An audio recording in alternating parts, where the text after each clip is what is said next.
भारत में किन्नरों के कई समाज हैं। बड़ी संख्या में किन्नर भारत में निवास करते हैं। हर शहर में आपको किन्नर मिल जाएंगे। होली, दिवाली या किसी के यहाँ संतान के जन्म पर ये लोग आते हैं और सभी को आशीर्वाद देते हैं। ऐसी जनश्रुति है कि प्रभु श्री राम ने किन्नरों का आशीर्वाद देकर कहा था कि कलयुग में तुम्हारा राज होगा। भारत में अब तो किन्नरों का एक अखाड़ा है जिसकी आचार्य महामंडलेश्वर लक्ष्मी नारायण त्रिपाठी हैं। किन्नरों के देवता कौन हैं? देश भर में जितने भी किन्नर हैं उन सभी के देवता इरावन हैं। भारत में किन्नरों के कई समाज हैं। संख्या में किन्नर भारत में निवास करते हैं। हर शहर में आपको किन्नर मिल जाएंगे। होली, दिवाली या किसी के यहाँ संतान के जन्म पर ये लोग आते हैं और सभी को आशीर्वाद देते हैं। अभी बात करते हैं कि क्यों होती है एक दिन की शादी। वर्ष में एक दिन ऐसा भी आता है जब किन्नर रंग बिरंगी साड़ियाँ पहनकर और अपने जोड़े को चमेली के फूलों से सजाकर इरावन से शादी करती हैं। हालांकि यह विवाह मात्र एक दिन के लिए होता है। अगले दिन इरावन देवता की मौत के साथ ही उनका वैवाहिक जीवन खत्म हो जाता है। मान्यता है कि इसी दिन इरावन की महाभारत के युद्ध में मौत हो गई थी। उसकी याद में हजारों किन्नर तमिलनाडु के कुआगम गांव में एकत्रित होते हैं, जहां वे अपनी जिंदगी के सबसे महत्वपूर्ण दिन वार्षिक शादी समारोह में शिरकत करते हैं। पुरानी मान्यता अनुसार भगवान कृष्ण ने औरत का रूप धारण कर नाग राजकुमार इरावन से शादी की थी। विल्लुपुरम जिले के इस गांव में इरावन की पूजा कुथा दंवार के रूप में होती है।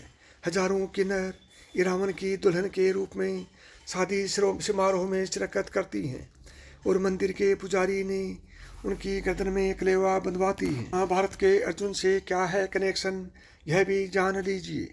मान्यता अनुसार महाभारत युद्ध में एक समय ऐसा आता है जब पांडवों को अपनी जीत के लिए माँ काली के चरणों में स्वैच्छिक रूप से किसी पुरुष की बलि हेतु एक राजकुमार की जरूरत पड़ती है।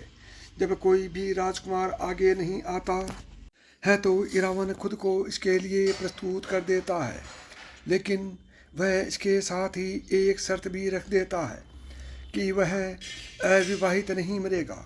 इस शर्त के कारण यह संकट उत्पन्न हो जाता है कि यदि किसी राजा की बेटी या सामान्य स्त्री से उसका विवाह किया जाता है तो वह तुरंत ही विधवा हो जाएगा। ऐसे में कोई भी पिता इरावन से अपनी बेटी के विवाह के लिए तैयार नहीं होता है। तब भगवान कृष्ण स्वयं मोहिनी रूप में इरावन से विवाह करते हैं। इसके बाद इरावन अपने हाथों से अपना शीश माँ काली के चरणों में अर्पित कर देता है। इरावन की मृत्यु के पश्चात कृष्ण उसी मोहिनी रूप में काफ़ी देर तक उसकी मृत्यु का विलाप भी करते हैं। अब चूंकि कृष्ण पुरुष होते हुए स्त्री रूप में इरावन से शादी रचाते हैं, इसलिए किन्नर जो कि स्त्री रूप में पुरुष माने जाते हैं वह भी इरावन से एक रात की शादी रचाते हैं और उन्हें अपना आराध्य देव मानते हैं। लेकिन यह कथा कितनी सत्य है यह कोई नहीं जानता, क्योंकि महाभारत में तो इरावन की मौत के राज कुछ और ही हैं। इरावन अर्जुन का पुत्र था। इसका जन्म विशेष काल परिस्थिति में हुआ था। दरअसल एक बार अर्जुन ने युधिष्ठिर और द्रौपदी को एकांत में देखकर वैवाहिक नियम भंग कर दिया था, जिसके चलते उन्होंने स्वेच्छापूर्वक 1 वर्ष के लिए तीर्थ भ्रमण स्वीकार कर इंद्रप्रस्थ छोड़ दिया। एक दिन वे हरिद्वार में स्नान कर रहे थे कि तभी नागराज कौरव्य की पुत्री नागकन्या उलूपी ने उन्हें देखा और वह उन पर मोहित हो गई। ऐसे में वह उन्हें खींचकर अपने नागलोक में ले गई और उसके अनुरोध करने पर अर्जुन को उससे विवाह करना पड़ा। अर्जुन ने नागराज के घर में ही वह रात्रि व्यतीत की। फिर सूर्योदय होने पर उलूपी के साथ अर्जुन नागलोक से ऊपर को उठे और फिर से हरिद्वार यानी गंगा द्वार में गंगा के तट पर जा पहुँचे। उलूपी ने उन्हें वहाँ छोड़कर पुनः अपने घर को लौट गई। जाते समय उसने अर्जुन को यह वर दिया कि आप जल में सर्वत्र अजय रहेंगे और सभी जलचर आपके वंश में रहेंगे। अर्जुन और नागकन्या उलूपी के मिलन से अर्जुन को एक वीरवार पुत्र मिला जिसका नाम इरावन रखा गया।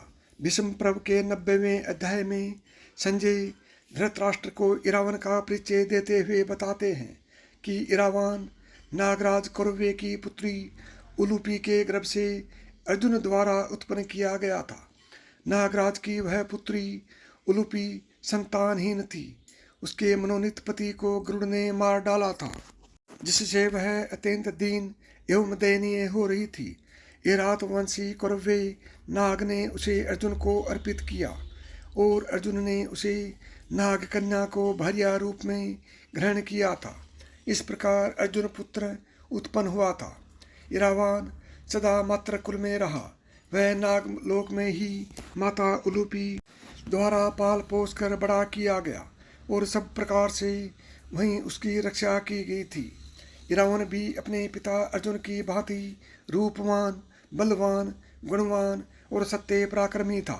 साथियों, यदि आपको यह कहानी पसंद आई हो और आप इसी तरह की कहानियाँ सुनना चाहते हैं तो अभी मेधांस की कहानियाँ यूट्यूब चैनल को सब्सक्राइब करें।